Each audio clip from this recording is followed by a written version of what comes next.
आज जिस वक्त ये खबर आके पहुंचे कि हमारे अभिषेक मनु सिंघवी की अगुवाई में सुप्रीम कोर्ट में जो कानूनी लड़ाई हम लड़ी थी उसमें राहुल गांधी जी की राहत मिले, तब सही महीनों में हम सबको अंदर एक खुशी की लहर बह गए। सदन में राहुल गांधी जी की नदारद अनुपस्थिति बराबर हमें महसूस होते ही रहते। कोई अगर काम में राजनीतिक कारणों से राहुल गांधी जी कहीं व्यस्त रहे, अलग बात है, लेकिन सदन में राहुल गांधी जी की आने में पाबंदी, सदन में आने की अधिकार जब से छीन लिए गए थे,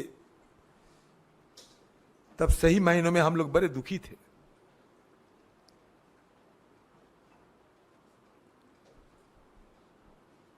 ये राहत की खबर सुनते ही तुरंत मैं इस सदन के अंदर पहुंचे और पॉइंट ऑफ इंफॉर्मेशन की हवाला देते हुए पीठ में जब हमारे चेयरमैन राजेंद्र अग्रवाल साहब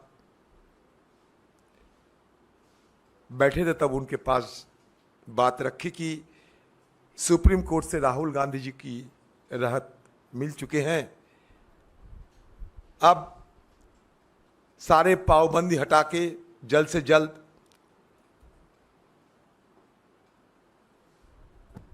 उनके सदन के अंदर वापसी के लिए कार्रवाई शुरू करना चाहिए। उनकी सदस्यता जिस त्वरित गति से संपन्न हुई थी, आप सबको जानकारी है कितनी त्वरित गति से उनकी सदस्यता खारिज हुई, और उसके साथ साथ मकान भी खाली करवा गया। जब ये दिल्ली में लुटेन में बीजेपी वालों को कितने सारे नुमाइंदे सालों साल अपने बंगला में विराजमान रहते हैं, वो भी सदस्य ना होने के बावजूद, लेकिन वो परिवार, जिस परिवार हिंदुस्तान को तीन प्रधानमंत्री दिए हैं, जिस परिवार हिंदुस्तान के लिए एक नहीं दो बलिदान किए हैं, उस परिवार की सदस्य राहुल गांधी जी को मान लीजिए धक्का मारते हुए उनकी घर खाली करवा गया। इस तरीके की वेदना, निर्ममता साथ लेकर हम लोग चलते थे, लेकिन भरोसा तो थी कि आज नहीं तो कल सच्चाई की जरूर जीत होंगे, और वो आज हुआ है। हिम्मत ना खोना, सिर्फ आगे बढ़ते रहना। जो कहते हैं ये तेरा बस की नहीं, उन्हें कुछ करके दिखाना, यही मकसद लेकर चलते चलते आज राहुल गांधी जी की सच्चाई साबित हो चुके हैं।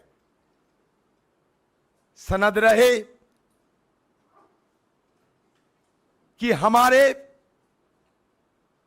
देश की और सभ्यता की सबसे बड़ा पहचान होते हैं सत्यमेव जयते। आज जीत हुई सच्चाई की। हिंदुस्तान की करोड़ों की आम लोगों को आशीर्वाद, दुआ, समर्थन राहुल गांधी जी की सबसे बड़ा ताकत थी। और इसी ताकत के बदौलत उन्होंने आज जीत हासिल किए हैं। अभी सदन की अंदर जाना बाकी है। स्पीकर से मुलाकात कर चुके हैं मैंने, और स्पीकर साहब को दरखास्त भी किए हैं, गुजारिश भी किए हैं कि जिस त्वरित गति से राहुल गांधी जी की बरखास्त हुई थी, उस त्वरित गति से ही उनको दोबारा वापस लाना चाहिए। स्पीकर साहब ने मुझे कहा कि सुप्रीम कोर्ट से जो कागजात है वो कागजात जल्द से जल्द हमारे हवाले कीजिए, बाकी हम क्या किया जाए देखते हैं। मैंने कहा स्पीकर साहब, यह सदन की गरिमा आपके हाथ में है, यह सदन की अभिभावक हो आप, सदन की हर सदस्या सबकी सुरक्षा आपको देना है। राहुल गांधी जी की जल्द से जल्द वापस लाके उनको अधिकार दिलाइए। मंगलवार को सदन में अविश्वास प्रस्ताव पर चर्चा शुरू होने वाला है। यह चर्चा की चलते दिन रात सदन के अंदर, सदन की बाहर हम सब गुहार लगाते आ रहे हैं। टालते टालते टालते टालते 8 तारीख को सदन में अविश्वास प्रस्ताव चर्चा के लिए दिन तय किए गए, जो कि बहुत पहले करना चाहिए था। और नियमों के मुताबिक जब अविश्वास प्रस्ताव सदन में लाए जाते, जिसकी मान्यता दिया जाते स्पीकर की तरफ से,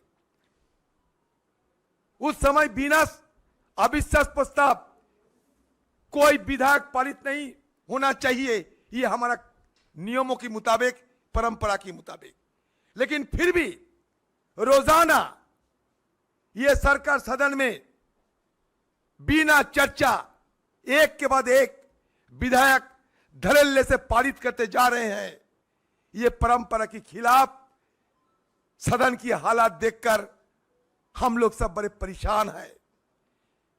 आज तक हिंदुस्तान की ये पार्लियामेंट में, सदन में कभी ऐसा नजीर नहीं हुई थी जब अविश्वास प्रस्ताव स्पीकर साहब की टेबल पे अविश्वास प्रस्ताव पे चर्चा नहीं हुई और दूसरी तरफ एक के बाद एक विधायक पारित होते गए। तो इसलिए हमारी तरफ से हम सोचे हैं, हमारे नेतागण को भी मैं ये बात रखे हैं, गुजारिश किए हैं कि अविश्वास प्रस्ताव पे राहुल गांधी जी को शिरकत करना जरूरी है। और अविश्वास प्रस्ताव की चर्चा शुरू होने का पहले ही राहुल गांधी जी को सदन के अंदर वापस लाने की इजाजत हमारे स्पीकर साहब दें। इसके चलते आज से हम लोग पहल शुरू कर दिए हैं और जल्द से जल्द राहुल गांधी की वापसी के लिए हर संभव प्रयास हम करते रहेंगे। न संघर्ष न तकलीफ, मजा क्या है जीने में। बड़ा बड़ा तूफान थम जाएगी जब आग लगी हो सीने में।